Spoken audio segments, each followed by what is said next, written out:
योगी आदित्यनाथ के उत्तर प्रदेश में भारतीय जनता पार्टी का नेता एक प्रचार एक रैली के दौरान हनुमान जी जो एक व्यक्ति है वो हनुमान जी के वेशभूषा में तैयार होता है और वो रैली के रथ के सामने नाचते हुए डांस करते हुए नजर आता है। कैसी व्यवस्था है जहां एक तरफ खुद के ही नेता कह रहे हैं कि नहीं, राम मंदिर में जो चोरी हुई है, चंदा चोरी जो हुई है, उसको हमने सबसे पहले लाए हैं, इस पर जो है सख्त कार्रवाई होनी चाहिए, फलान ढिमकान। भारतीय जनता पार्टी का एक नेता कहता है कि मैं सबसे पहला हूं इस चीज को उठाने वाला।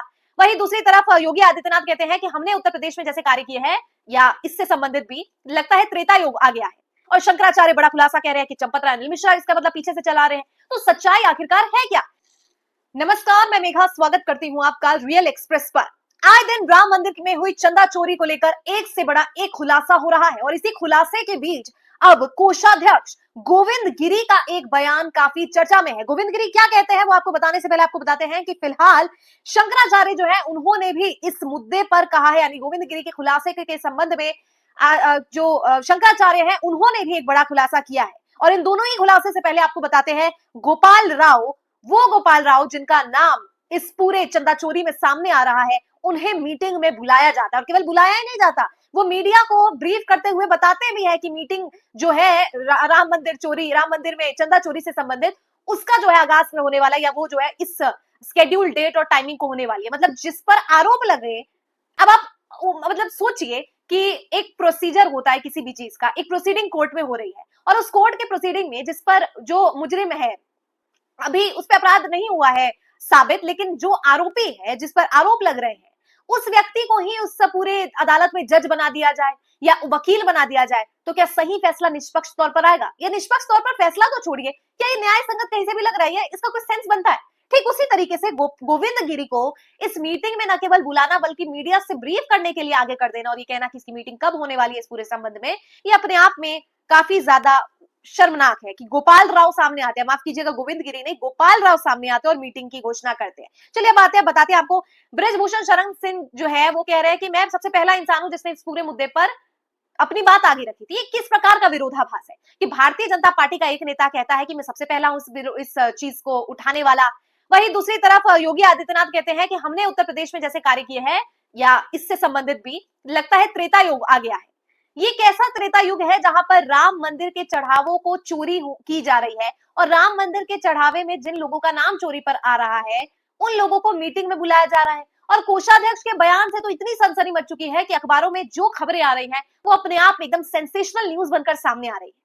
मतलब ये कैसी व्यवस्था है जहां एक तरफ खुद के ही नेता कह रहे हैं कि नहीं, राम मंदिर में जो चोरी हुई है, चंदा चोरी जो हुई है, उसको हमने सबसे पहले लाए हैं, इस पर जो है सख्त कार्रवाई होनी चाहिए, फलान ढिमकान। और दूसरी तरफ मुख्यमंत्री साहब कह रहे हैं नहीं कि कलयुग नहीं है तो त्रेता युग चल रहा है। कमाल है। चलिए बढ़ते हैं उस तरफ जहां शंकराचार्य ने बड़ी बात कही है और कहा है कि कोषाध्यक्ष जो है गोविंद गिरी वो दरअसल केवल मौखिक रूप से, केवल कागजी रूप में ही कोषाध्यक्ष थे। असली कार्य जो है वो तो चंपत राय अनिल मिश्रा के द्वारा किया जा रहा था। अब ये शंकराचार्य ने क्यों कहा है वो आपको बता दें। गोविंद गिरी ने कोषाध्यक्ष के संबंध में कहा है कि मैं कोषाध्यक्ष था, ये बात सही है, लेकिन मेरे किसी भी चेक पर साइन नहीं हुआ करते थे। क्या कहा है उन्होंने, सुनिए। मैं ट्रस्ट का कोषाध्यक्ष जरूर था लेकिन कोष की कोई जानकारी मुझे नहीं थी, बैंक में मेरे हस्ताक्षर नहीं थे, चेकबुक पर सिग्नेचर के लिए मैं अधिकृत नहीं था। पिछले महीने पहली बार मुझे अकाउंट के बारे में बताया गया। चढ़ावा चोरी महापाप है, दोषियों को कड़ी सजा मिले, मैं तो पुण्य में रहता हूं, मुझे ज्यादा पता नहीं।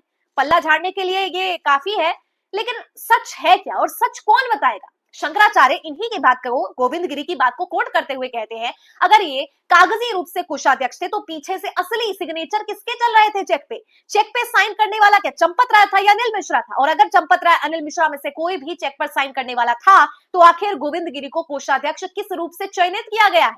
और ये कोई आंदरिक मीटिंग के जरिए नहीं, इसे नई दिल्ली से पारित किया गया है कि कोषाध्यक्ष कौन होगा, किस डिपार्टमेंट का कौन हेड होने वाला है, कोई गलतियां पाई जाती है तो किसको दोषी ठहराया जाएगा।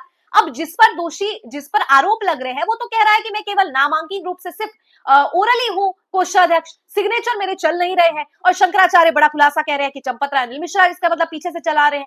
तो सच्चाई आखिरकार है क्या? कभी राम मंदिर में चढ़ावे चोरी को लेकर एक बात सामने आती है कि इसमें चंपत राय का नाम है। चंपत राय को छुपाने के लिए तमाम भारतीय जनता पार्टी जो है डैमेज कंट्रोल के लिए आ जाते हैं। अखिलेश यादव सवाल पूछते हैं तो योगी आदित्यनाथ कहते हैं श्री कृष्ण की भूमि जो नहीं चाहते थे वहां पर मंदिर बनाना, या श्री कृष्ण जन्मभूमि को जो प्रोटेक्ट नहीं कर पाए, नहीं चाहते थे उन्हें वहां पर मंदिर बने, वो आज राम मंदिर की चंदा चोरी को लेकर सवाल पूछ रहे हैं। सवालों से बचते हुए आखिरकार ये सरकार किस अंजाम तक जाने वाली है। और सबसे शर्मनाक ये है कि इनके आपस में जो नेता है भारतीय जनता पार्टी की, उनकी आपस में कोई केमिस्ट्री नहीं बिठ रही। यानी झूठ भी बोलो तो एक ऐसा है ना कि सब साथ साथ झूठ बोलो।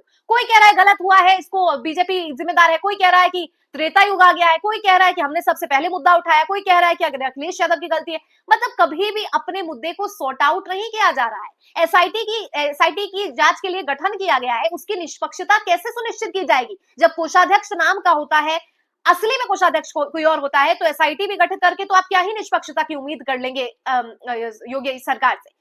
ये मुद्दा काफी ज्यादा सेंसिटिव है। और इसी बीच योगी आदित्यनाथ के उत्तर प्रदेश में भारतीय जनता पार्टी का नेता एक प्रचार, एक रैली के दौरान हनुमान जी, जो एक व्यक्ति है, वो हनुमान जी के वेशभूषा में तैयार होता है और वो रैली के रथ के सामने नाचते हुए, डांस करते हुए नजर आता है। यूनिफॉर्म सिविल कोड का उल्लंघन तो ये साफ तौर पर है। और दूसरा, हिंदू सेंटिमेंट्स को किस तरीके से दरकिनार भारतीय जनता पार्टी की सरकार उत्तर प्रदेश में कर रही है, ये भी काफी ज्यादा बड़ा सवाल है। और इसमें सोचने वाली बात है कि आखिरकार ये डैमेज कंट्रोल करते करते हर तरफ से भारतीय जनता पार्टी अपने ही इस जो उन्होंने थ्योरी गढ़ी है उसमें फंसते हुए नजर आ रही है। और इस तरीके से आगे अगर उनका रवैया रहेगा, उन्हें लगेगा कि ये नाम आ रहा है, इस बंदे को छुपाना है, इसका नाम ले लो, ये बंदा जो इस पे डाल रहा है, तो आप कभी भी उस सच को जागृत तो छोड़िए, आप झूठ को छिपा भी नहीं पाएंगे जो आपकी सरकार ये करना चाह रही है। एक तरफ हिंदू आस्था को ठेस पहुंचाने के लिए जो हनुमान जी है उनका अपमान किया जा रहा है, दूसरी तरफ रामलला का किस तरीके से चंदा चोरी को लेकर अपमान किया जा रहा है। तो केवल भारतीय जनता पार्टी हिंदुओं की जो सेंटिमेंट्स है उनको छेड़छाड़ करना चाहती है और इससे वोट बटोरना चाहती है। और अगर वोट बटोर भी लेगी तो कहां पर वो इंसानियत बची है। देखिए, भारत समाचार की खबर है, गोपाल राव अयोध्या में दंदनाता घूम रहा है। तमाम मजबूत आरोपों के बाद भी मंदिर व्यवस्था पर गोपाल की ताकतवर पकड़ अभी भी बनी हुई है। अयोध्या के साधु संत और मीडिया हतप्रभ है।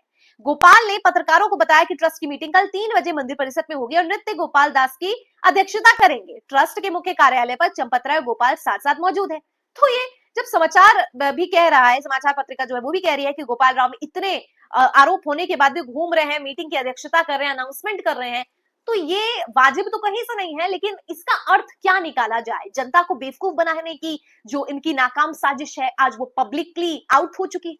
आपकी क्या राय है? कमेंट में बताइए। देखते रहिए रियल एक्सप्रेस। मिलते हैं आपसे अगली वीडियो में। धन्यवाद।